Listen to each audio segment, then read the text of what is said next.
What is popping, my guys? So this is going to be a quick, brief little thing, but I felt like I wanted to sort of discuss a topic on today, the day of my 25th birthday. I haven't actually turned 25 yet. The time I was born is exactly 9:13 p.m.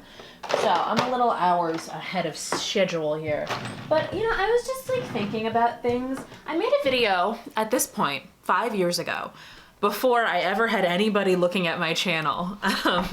Back when I only used YouTube to post video jokes that were too stupid for Tumblr and too esoteric for Facebook.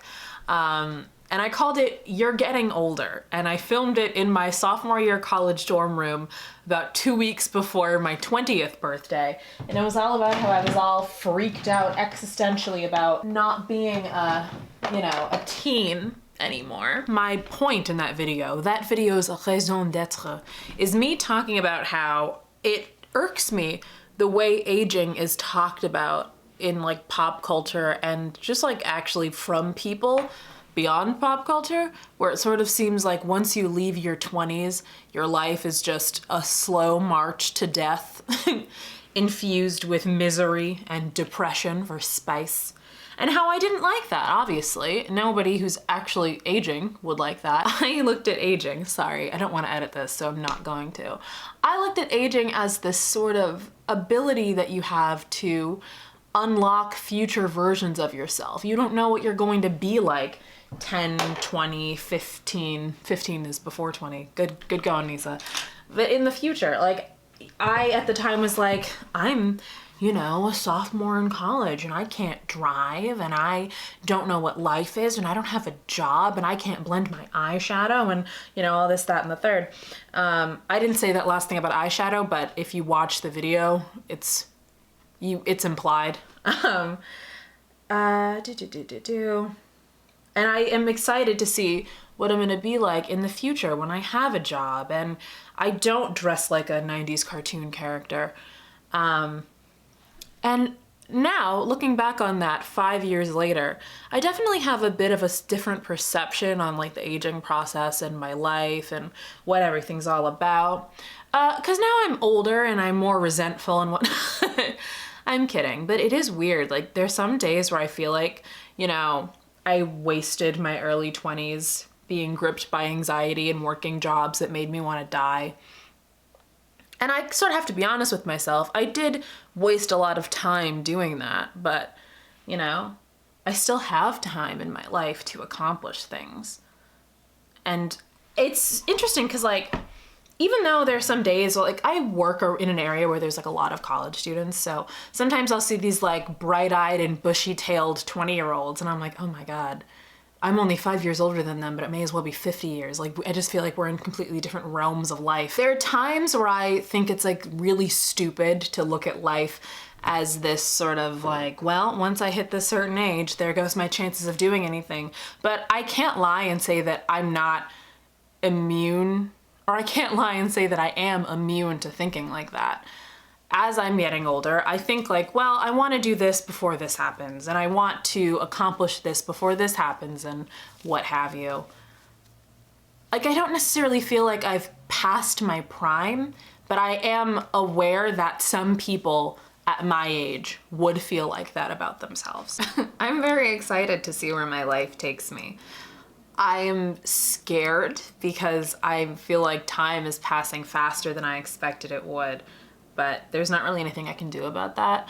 I have this theory, and I'm not a neuropsychologist or anything. I have this theory that human beings have a failsafe somewhere in our brains where we can't let ourselves be gripped by thinking about time passing and aging and things slipping away from us and dying too much. Because there's a part of us that knows that if we let ourselves do that, we're never gonna be able to get out of it and like do anything with our lives.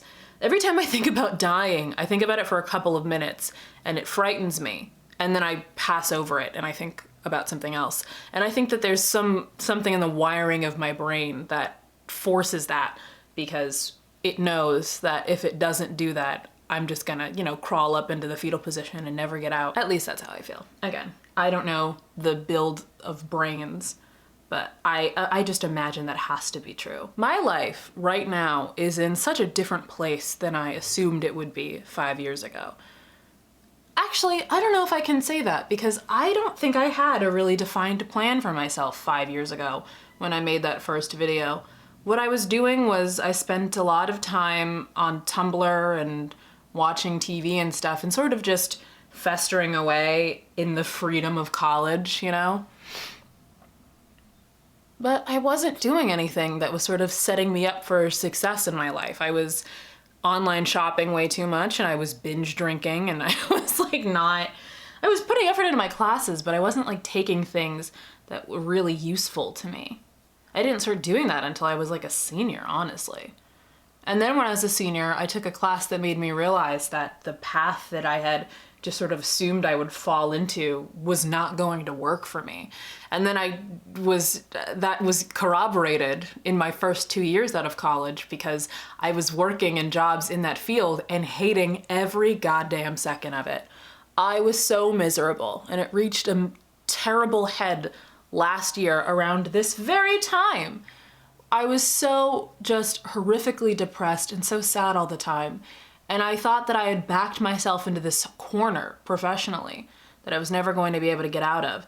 And I know it sounds like I'm leading up to saying, like, YouTube fixed that. Like, I thought that I was going to have to, you know, fester away in classrooms as a miserable classroom teacher until I reached the age to retire.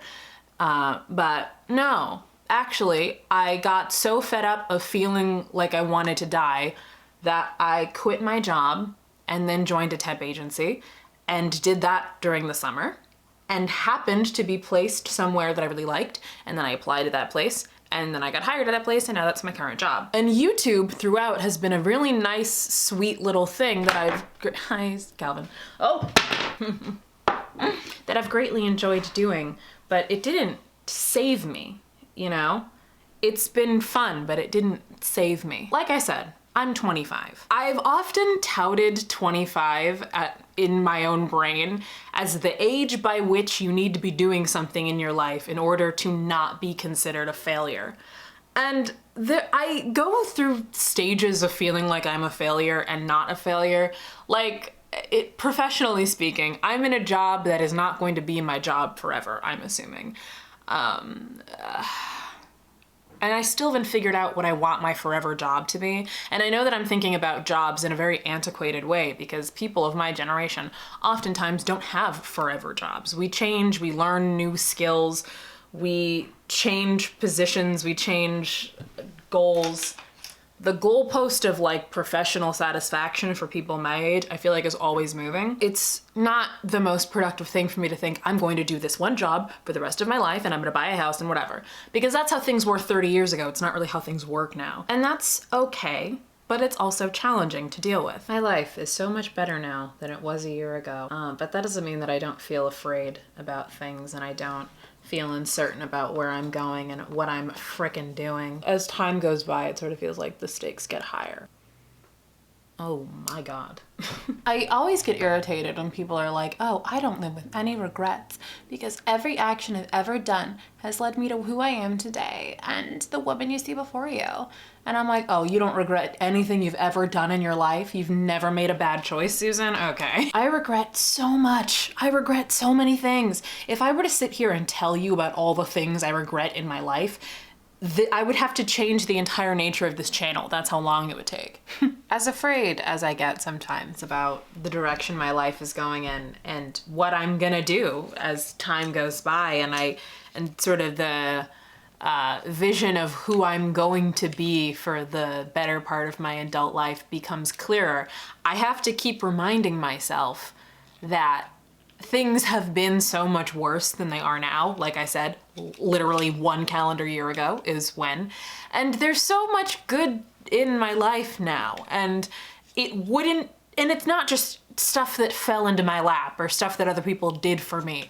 A lot of the good that's in my life is the direct result of difficult choices that I made and work that I chose to do, and I need to give myself credit for that. I wouldn't have the job I have now that I love so much if I hadn't had the courage last year to quit my other job that was sucking the life out of me. I wouldn't have this platform that I have so much fun on and these people who watch me, y'all, if I didn't make the difficult decision to continue making videos when it hadn't really done anything for like a year. I wouldn't have anything in my life if I hadn't chosen to go for it or ask for it or preserve it or what have you. And that's not just me, that's everybody. There's so many things in your life that you don't necessarily take for granted, but you don't realize you have because you worked for it and you went out and you got and you kept and preserved. Sometimes it sort of feels like good things just happen to us and we don't deserve it, but it's not true. 9 times out of 10, we have good things in our lives because we fought like the dickens for them and to keep them. And so I think we all need to give ourselves more credit for that, you know? You know what I'm freaking saying? I'm gonna put on mascara. The way that I have always sort of processed time is I always find myself in a state of looking forward to something. Oh, things will get better when X thing happened. Like before I had my breast reduction in August, every single second of the day was, I'm upset now, I'm depressed now, I'm dysmorphic now, but I won't be once I have the breast reduction. And I can't really say that that's true. It's definitely better, but it's, you know, a constant journey and like a consistent battle and whatnot. But I'm trying to not do that. Like I'm trying to enjoy my current situation.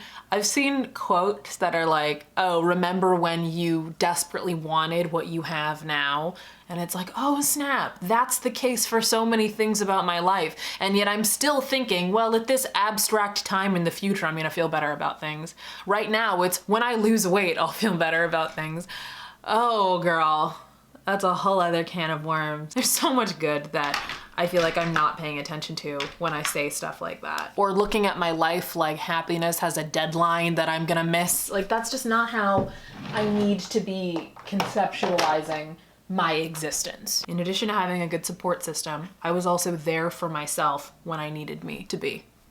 So those are some thoughts that I had on today, my 25th birthday. And if I'm still on YouTube in 5 years, I'll make another one when I'm about to turn 30. That'll be even sadder and more frantic, unless I'm married, in which case I'll be fine. And that's a whole other thing. Oh my God, the way that I look at partnerships and whatnot, you would think that people, the way that I conceptualize relationships is like, when I'm talking to someone and they have a partner, especially when it's a woman who's in a relationship with a man, and she expresses any sort of insecurity about her looks, I'm like, Sasha, I don't know if you forgot, but you have a boyfriend.